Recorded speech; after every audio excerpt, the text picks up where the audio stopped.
Imagine yourself concealed behind a grand marble pillar in the Vatican's hallowed sanctuaries, where the atmosphere is dense with the aroma of incense and an undercurrent of forbidden allure. It is the year 1501, and amid the wavering shadows thrown by ornate candelabras, you behold a scene that defies the sanctity of these walls. The whisper of silk gliding over ancient. Your pulse quickens as the realization dawns. You are on the verge of uncovering the most infamous night in the annals of papal history, an orgy of such profound excess that it would eclipse the debaucheries of ancient Rome in its audacity.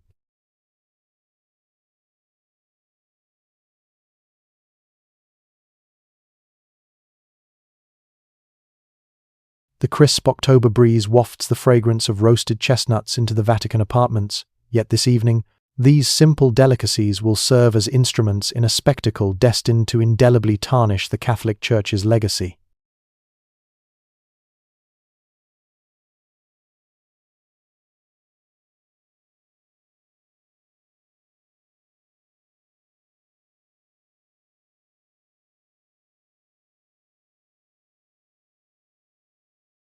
Within the opulent quarters of Cesare Borgia, son of Pope Alexander VI, 50 courtesans ready themselves for a gathering that will be immortalized in the most clandestine chronicles of Renaissance Rome, safeguarded in the Vatican's archives like a heretical secret entombed amid volumes of devout supplications.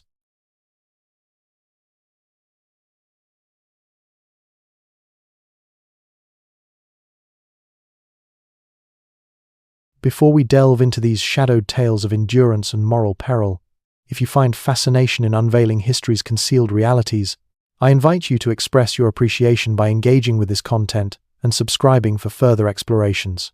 Kindly share in the comments the location from which you join us. It is truly remarkable how we converge from across the globe. The figure who would earn the infamous title of the most debauched pope was born Rodrigo de Borgia y Doms on the 1st of January 1431 AD. In the modest Spanish locale of Zativa, near Valencia. The sun-baked paths of his youth imprinted upon his early recollections, but fate would propel. His uncle, Alfonso de Borgia, had ascended the ranks of the church hierarchy, and upon his election as Pope Calixtus III in 1455 AD, young Rodrigo's path was irrevocably charted, much like a seal impressed upon a sacred decree. At the age of 20, this ambitious Spaniard descended upon Rome with an insatiable gaze and a fervor for advancement that ignited his spirit, poised to seize every prospect the eternal city presented. Rome in the waning years of the 15th century was a tapestry of profound paradoxes, evoking the infernal visions that might have stirred Dante's soul. By daylight, devout pilgrims prostrated themselves before ornate altars, their invocations. Yet, under the cloak of night, those same Rodrigo Borgia navigated this labyrinth with unparalleled acumen, amassing fortunes with the calculated intricacy of a weaver crafting an inescapable net. He gathered ecclesiastical benefices from across Europe like a trader accumulating rare gems. His existence mirrored that of a Renaissance sovereign rather than a servant of the cloth. Sumptuous feasts, grandiose residences, and a lineage of paramours who gifted him offspring with the predictability of recurring seasons. The most enduring of these liaisons was with Vanozza de Catanei, a Roman noblewoman whose allure was rivaled only by her savvy in maneuvering the perilous currents of Vatican intrigue. From 1474 to 1482 AD, she bore him 4 progeny who would emerge as pivotal actors in the somber saga about to transpire: Juan, Cesare, Lucrezia, and Jo. Each child symbolized a strategic element in Rodrigo's elaborate scheme of dominion, their destinies offered upon the sacrificial pyre of their patriarch's insatiable aspirations. Even in his cardinalate, Rodrigo's conduct provoked outrage in Rome, a remarkable achievement in a metropolis where impropriety was as commonplace as daily sustenance. Pope Pius II dispatched a vehement missive in 1460 AD, denouncing actions in Siena that had appalled the populace and the curia alike. Yet, contrition was an indulgence Rodrigo eschewed. He pursued the papacy with unyielding resolve, viewing ethical qualms as barriers to some. The conclave of August 1492 transpired like a meticulously orchestrated ritual of venality. Secluded within the Sistine Chapel, beneath the vault that would later bear Michelangelo's transcendent artistry, 23 cardinals convened to select Christ's successor. Precious metals exchanged palms with effortless grace, vows were murmured like solemn orisons, and privileges were allotted like sacramental hope. As the symbolic smoke dissipated on the 11th of August 1492, Rodrigo Borgia ascended as Pope. The Roman citizenry, unexpectedly jubilant, had acclimated to their Iberian cardinal, and foresaw a reign of splendor and vitality. Bonfires blazed upon the 7 hills, torchlit parades snaked through venerable thoroughfares, and arches of victory ascended like materialized benedictions in masonry and timber. Alexander's coronation at St. Peter's Basilica on the 26th of Alexander VI inaugurated his tenure with initiatives that hinted at renewal. He quelled the anarchy plaguing Rome's streets, where more than 200 slayings had marred the months preceding his elevation. He delineated for a fleeting interval. It appeared that celestial guidance had enthroned a worthy guardian upon St. Peter's seat.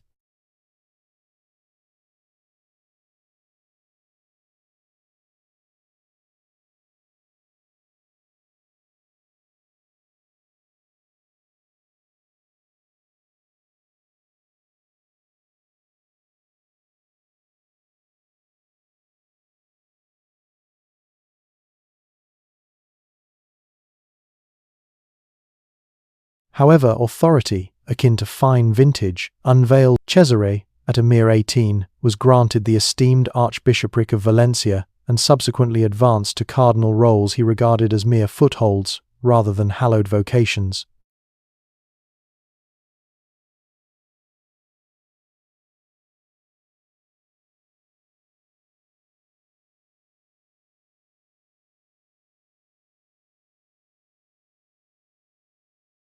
The papal residences under Alexander evolved into a venue where the holy and the worldly engaged in a grotesque pas de deux. Suppers lingered into the small hours, enlivened by diversions that transgressed the limits of propriety, even for the Renaissance epoch. Alexander's consort, her visibility served as an incessant testament that the pontiff's vows of chastity had been crushed beneath the weight of terrestrial yearnings.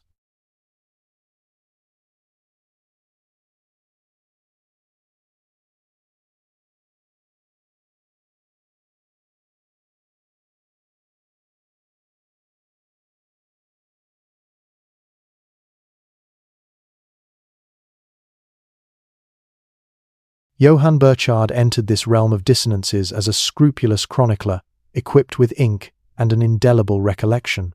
Born circa 1450 inches Niederhaslach, Alsace, commencing in 1483 AD under Pope Sixtus IV, Burchard compiled his Liber Notarum, a comprehensive journal that chronicled both the grandiose rituals and the ignominious deeds of 5 pontiffs.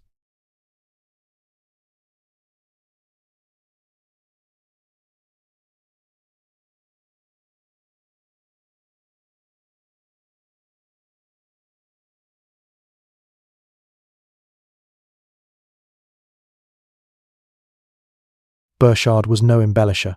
He embodied the meticulousness of a ledger keeper and the acuity of a judicial recorder. His entry, the master of ceremonies, held a singular niche in the papal order, elevated sufficiently to observe, yet not to partake in the malfeasance, and humble enough to evade scrutiny during lapses of judgment. Like a silhouette etched by flame, he glided through the Vatican's concealed precincts, absorbing all while seeming inconsequential. Cardinals entrusted him with ritual protocols, yet overlooked his proximity in moments demanding prudence. This obscurity became his paramount tool by the closing years of the 1492 AD, the Borgia clan's comportment had drawn censure across Europe. Alexander's firstborn, Juan, had attained the dukedom of Gandia, but his disposition revealed corruption as unwarranted as his ascent. Whispers abounded of his brutality, libidinous indulgences, and ineptitude in the occurrences of the 14th of June, 1497 AD, altered the trajectory irrevocably. Juan's corpse was retrieved from the Tiber's waters, his neck slashed and his form marred by 9 lacerations.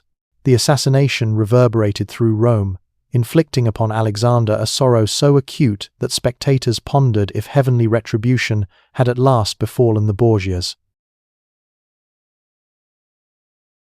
For 3 days and nights, the Pope abstained from nourishment and repose, lamenting in seclusion like a shattered mortal rather than the formidable sovereign who had once cowed monarchs.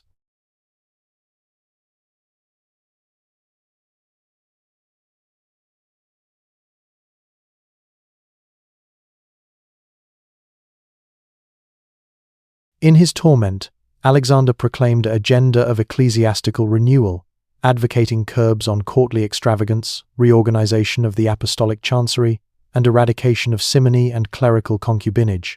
For an ephemeral juncture, it seemed personal calamity might realize what protracted rebukes had not, a genuine transformation. A panel of cardinals and jurists commenced formulating edicts, yet anguish, like all facets of Alexander's temperament, was transient. Within months, the reformative blueprints were consigned to oblivion, akin to discomforting epistles from adolescents. The pontiff redirected his focus to his remaining heirs, notably Cesare, whose unyielding resolve and merciless drive would. Cesare Borgia exuded a charisma that captivated allies and adversaries alike. Towering in stature, striking in appearance, and endowed with intellect verging on brilliance, he had been groomed for the church in his father's image. Yet his aptitudes resided in belligerence and governance, not divinity. He relinquished his cardinalate in 1498 AD, the inaugural instance of such voluntary Italy's political terrain afforded Cesare prospects that would tax even Machiavelli's ingenuity. The French sovereign, Louis XII, sought papal sanction for marital dissolution, while sundry Italian principalities beckoned conquest by a sufficiently pitiless warlord. Alexander discerned in these junctures an avenue to forge a realm for his progeny, even if it entailed through sieges, eliminations, and diplomatic subterfuge. Cesare forged a territory in central Italy that rendered him among Europe's mightiest. His tactics were so efficacious that Niccolò Machiavelli would immortalize him as the archetype in The Prince, extolling Cesare's fusion of savagery and efficacy in quest of sovereignty. Such triumphs demanded funds that strained even Vatican vaults, prompting Alexander to devise inventive revenue streams. The vending of indulgences, sacred posts, and even cardinalatial dignities systematized in his latter tenure. Affluent lineages could procure clerical births for their scions, effectively acquiring redemption alongside prestige. The sacred college swelled not by virtue but by Rome in this epoch resembled a dominion besieged by its overlords. The Borgias administered the papal states as their private fiefdom, with Alexander as patriarch and Caesare as heir apparent. Lucrezia, despite posthumous vindication of her image, was deployed as a matrimonial instrument in pacts. Her union with Giovanni Sforza was dissolved, citing impotence amid shifting alliances, followed by espousal to Alfonso of Bisceglie, who met demise perhaps at Cesare's behest when utility waned.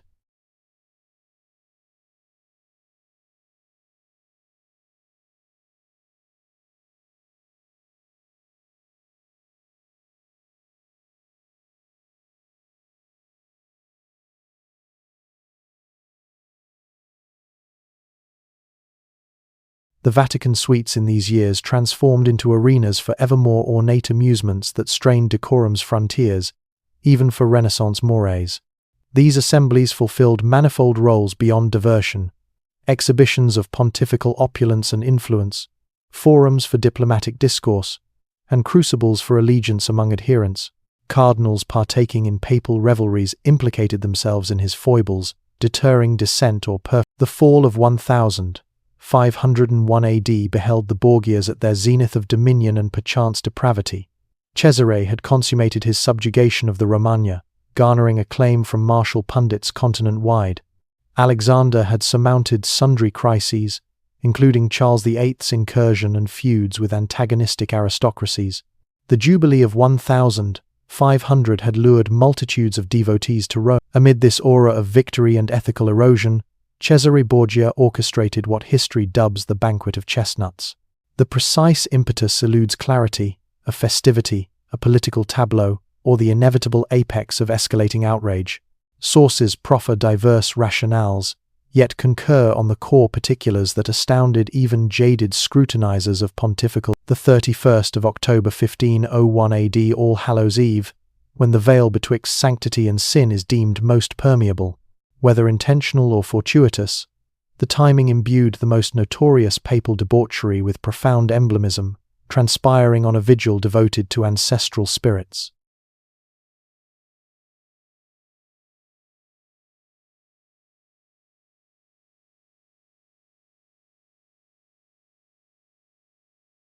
Cesare's Vatican lodgings encompass segments of the papal edifice, adorned lavishly by Pinturicchio early in Alexander's rule. The muralled surfaces portrayed vignettes from mythic antiquity and sacred lore, furnishing a sardonic canvas for occurrences alien to both heritages. These chambers, crafted to flaunt the Borgia pontiff's affluence and erudition, instead hosted an episode epitome. The roster of invitees unveiled yet the evening's luminaries were the 50 courtesans Cesare had convened for guest delectation. These were no vulgar streetwalkers but refined companions versed in the subtle craft of gratification, whilst preserving the secrecy potentates demanded. Many boasted prior Vatican soirees. Johann Burchard, in his ceremonial capacity, attended not as reveller but spectator. His duties mandated readiness for ritual exigencies, even in private feats, positioning him ideally to chronicle events others might consign to amnesia. His Latin narrative, penned with forensic dispassion, safeguards minutiae, illuminating both that. Per Burchard's exacting ledger, the affair commenced unremarkably with supper in Cesare's intimate halls. The repast proffered seasonal delicacies befitting the assemblage's station, paired with vintages from papal vaults matured in subterranean grottos. Dialogue meandered fluidly as the libations, encompassing statecraft, conquests, and the ambience shifted as attendants cleared remnants and unveiled the night's veritable diversion. The courtesans, attired in silks and velvets tailored to accentuate their forms, commenced dances for the convened. Musicians, bound by oaths of silence, supplied cadences fostering progressively intimate gestures.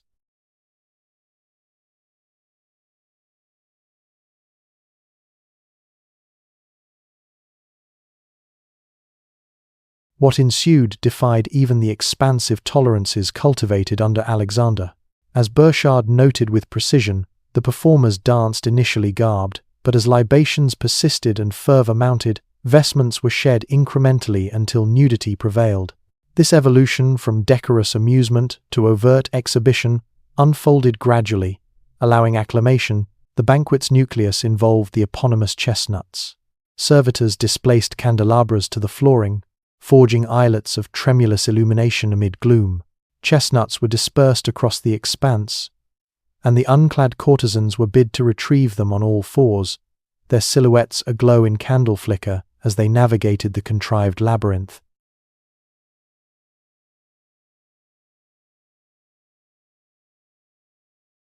Pope Alexander VI, per Burchard's testimony, oversaw from an exalted throne, flanked by Cesare and Lucrezia. The pontiff's daughter's attendance has confounded scholars, complicit in familial rot or ensnared by fate.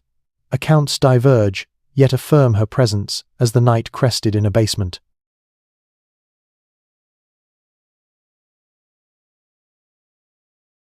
The culminating act featured rivalries among male attendees to couple with the most courtesans. Rewards included silken tunics, footwear, headdresses, and sundry luxuries of substantial worth in an age of artisanal craft. The contests proceeded overtly, with retainers tallying. Burchard's depiction lingered in the Vatican secret. The dawn succeeding the banquet of chestnuts revealed Rome ostensibly unaltered, yet spiritually fractured. Pilgrims persisted in pilgrimages to St. Peter's liturgies, cardinals adhered to agendas, and the Pope materialized for audiences as though unperturbed. However, tidings disseminated via servitors, sentinels, and functionaries who had glimpsed or heard of the papal excess.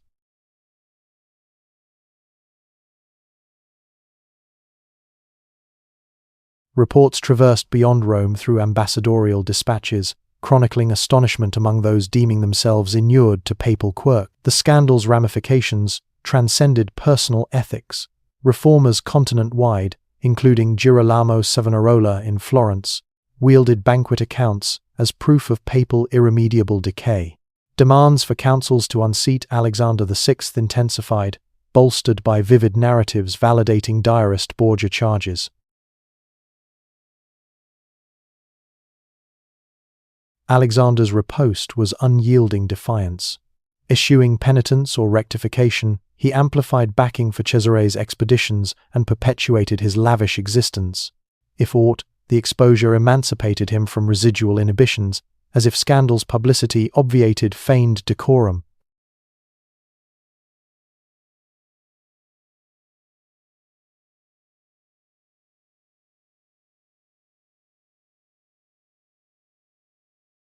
The Banquet of Chestnuts materialized near Alexander's papacy's terminus, yet not as aberration but apotheosis of incremental corruption that had warped the papal entourage beyond medieval forebears' recognition.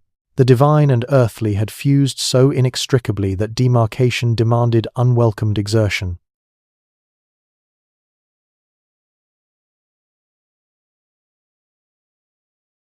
Cesare's trajectory prospered post-scandal, intimating moral indignation scarcely swayed Renaissance realpolitik. His conquests elicited commendation from efficacy admirers, heedless of character. Machiavelli's dissection of Cesare's stratagems decoupled governance prowess from virtue, positing victors must wield any expedient for objectives. Yet, triumphs on such bases proved ephemeral. Alexander VI perished the 18th of August 1503 AD, perhaps malaria, amid poisoning whispers mirroring his reign's paranoia and brutality. His demise precipitated swift repercussions for his progeny. Cesare's alliances dissolved sans papal shield, culminating in his 1507 AD demise as a hireling warrior in Spain. Lucrezia endured as Ferrara's duchess, yet her maturity was eclipsed by youthful infamies and familial notoriety.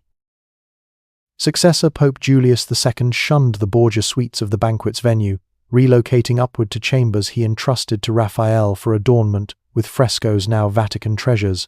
This spatial shift emblemized a wider endeavor to sever the papacy from Alexander's ethical lapses, though reputational mending proved arduous.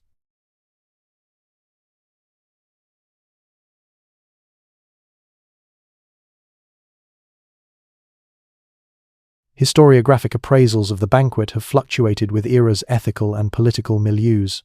19th and early 20th century Catholic scholars contested Burchard's veracity, suggesting a dependable observer could not chronicle such extremities, or that forgeries tainted the manuscript. Protestant contemporary scholars largely endorsed Burchard's fund. The Banquet's architectural milieu imparts further irony. Pinturicchio's frescoes of mythic and sacred motifs oversaw proceedings scandalizing both pagan and pious ethos, juxtaposing idealized art with Vatican excavations disclose suite configurations facilitating such seclusion. Interlinked chambers via passages permitted ceremonial grandeur and confidential revelry. Acoustic insulation ensured discretion, enabling Alexander's escalating audacities.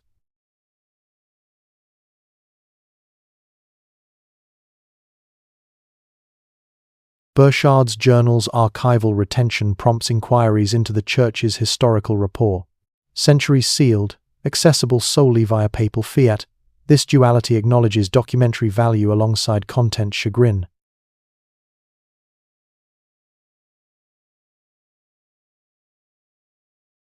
Ancillary period accounts corroborate Burchard's essence. Diplomatic missives allude to papal fetes straining norms, though scant match his explicitness. Source convergence bolsters the Banquet's historicity.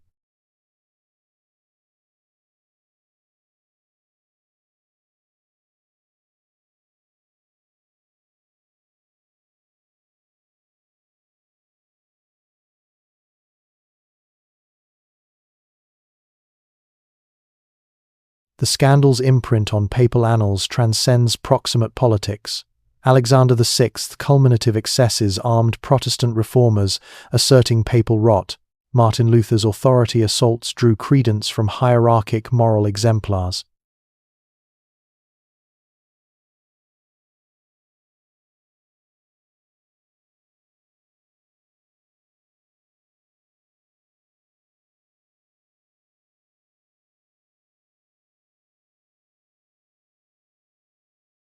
The mid-16th century Counter-Reformation partly countered such scandals. Trent's clerical rigor and seminary mandates redressed ills dramatized by Alexander's tenure.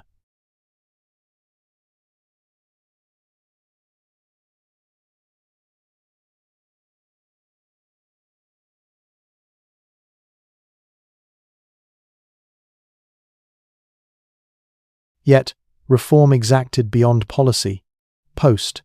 Trent papal rites Baroque grandeur sought dignity restoration via spectacle and protocol, supplanting Alexander's impromptu fetes with orchestrated solemnity to avert scandal.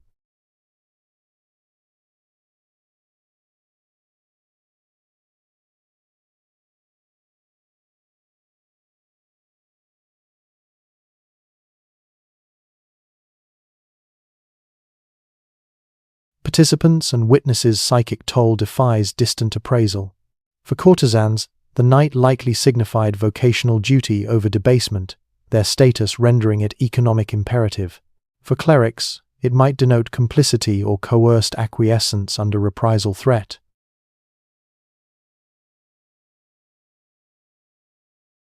Roman laity's reaction to papal awareness unveils faith authority intricacies. Despite cognizance of Alexander's flaws, pilgrims thronged, rites persisted, sacraments endured, indicating theological nuance, distinguishing officials' merit from ritual efficacy.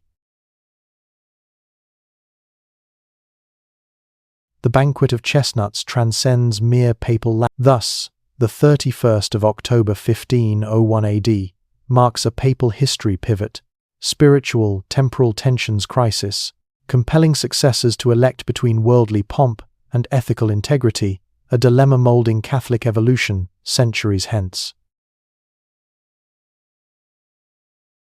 Gazing back over 5 centuries to that flame-lit Vatican Eve, we discern echoes of humanity's perennial contest between lofty ideals and base urges.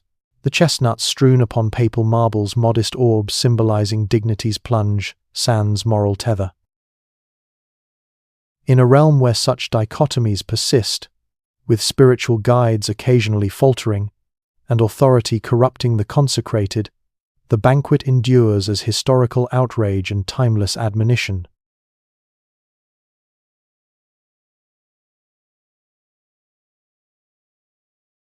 The flames that lit that infamous night have extinguished, participants reduced to Roman sepulchral dust, and the chambers now exhibit masterpieces to awed visitors. Yet Burchard's measured Latin enshrines when sanctity and sin merged utterly, when Christ's deputy mirrored Rome's most licentious Caesars, and floor-scattered chestnuts, attested. Ultimately, Alexander VI's prescribed revelry's essence lies not in singular ethical collapse, but as a speculum mirroring humanity's dual potential for elevation and descent.